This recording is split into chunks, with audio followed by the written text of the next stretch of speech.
question about where the slides are, again, those are on the basic library, the resource page, rbcs-us.com, resources, and then basic library. Let's see. Comment here from AD.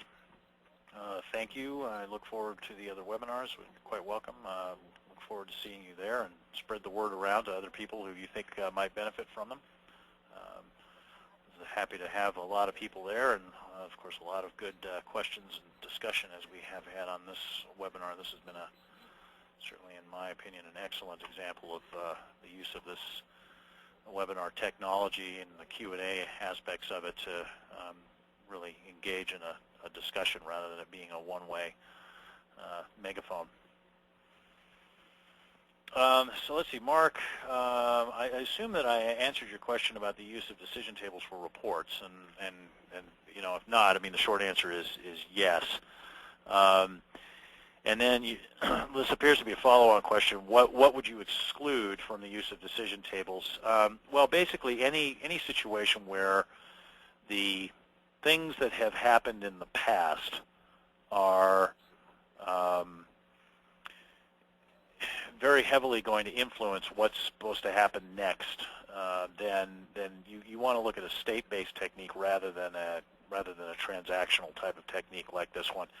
And when we do the state-based webinar, if you catch that one, you'll see what I'm talking about there, the distinction that I'm trying to draw. And it is possible to try to use decision tables to model past sequences of events as conditions, but you know, once the number of states gets big, then you start getting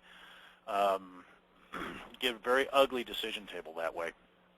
So usually the technique itself will start to kind of tell you when you're using it for the wrong thing.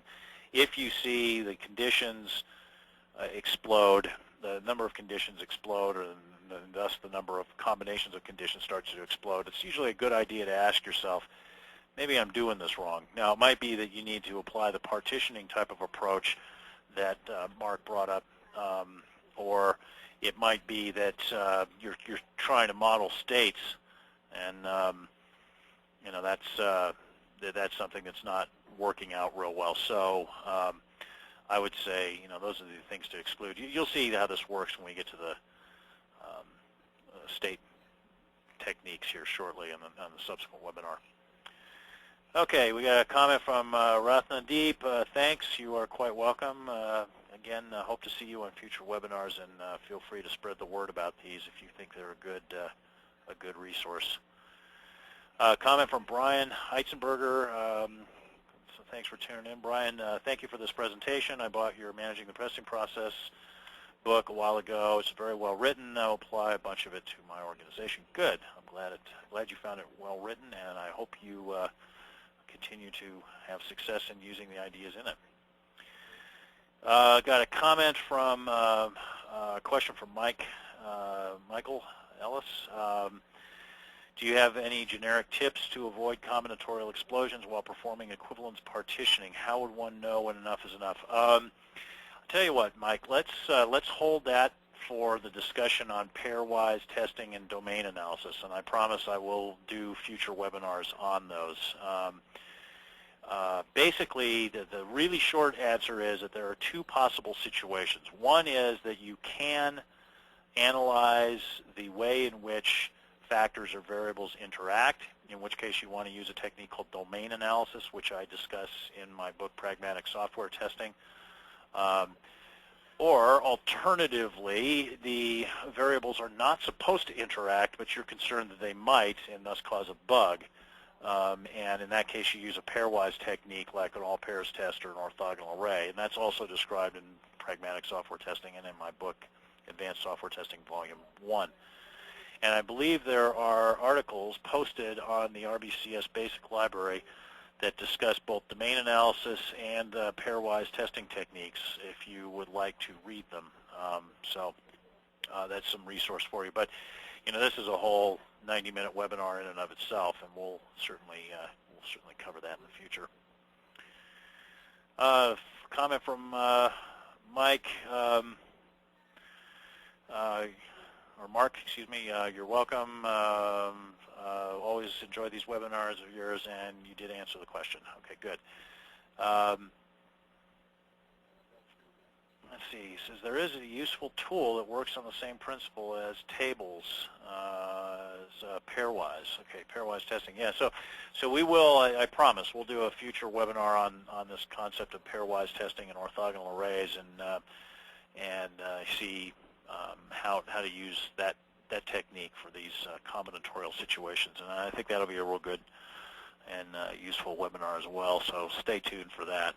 And as I said, if you know other people who could get value from these, feel free to pass on the information about them so they can get subscribed.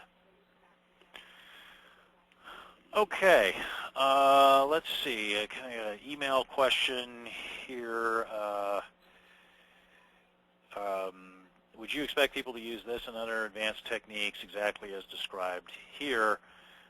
Well, the examples are realistic, so certainly these are examples of practical applicability, but I also would say that it's true that learning how to use these advanced techniques is a lot like playing a musical instrument or a sport. And when you're learning to play a sport or a musical instrument, you learn fundamentals like how to use a racket or how to kick a ball or how to play scales and those sort of things. And you do these fundamentals over and over again. In a real game or a real concert, you use those same skills that you developed, but not exactly as you practice them, because the game or the concert unfolds as a combination of things that you know how to put together, but you necessarily practice all together. And I think that's the same here. You have to adapt techniques to the situation and master the blending of the techniques. Now, another question via email. Do these techniques mean that we don't need to use exploratory testing? Now, that's certainly not what I'm saying. We can always blend exploratory testing with tests that were developed using more structured techniques. And similarly, you can always, within an exploratory testing session, use these more formalized techniques to identify the particular test values that you're going to test. So these are not by any means exclusive. They're complementary types of techniques. And then one final email question. You talked about code coverage in a recent webinar. How do decision tables relate to code coverage? Well, kind of, sort of. I mean, you could say, okay, there's a relationship between compound condition coverage and decision tables because we're looking at compound conditions and actions to be taken, and yeah, that's kind of true. And similarly, conditions cause branches, so there's some branch coverage elements of this. Actions are implemented as statement blocks, so there's a statement block piece of this, but it's you certainly can't count on 100% code coverage in any of those metrics based on getting decision table coverage as described here. So I'd say be careful about the black box to white box analogies that sometimes crop up. Okay, so to close this session, let me tell you a little bit more about the resources available through RBCS. We run these webinar sessions once a month. They are free, always free. So you check our website, rbcs-us.com, to sign up. If you would like a special webinar presentation for your company only of this webinar or any other topic related to software testing, please contact us at info@rbcs-us.com or via our website. Now, obviously, company-specific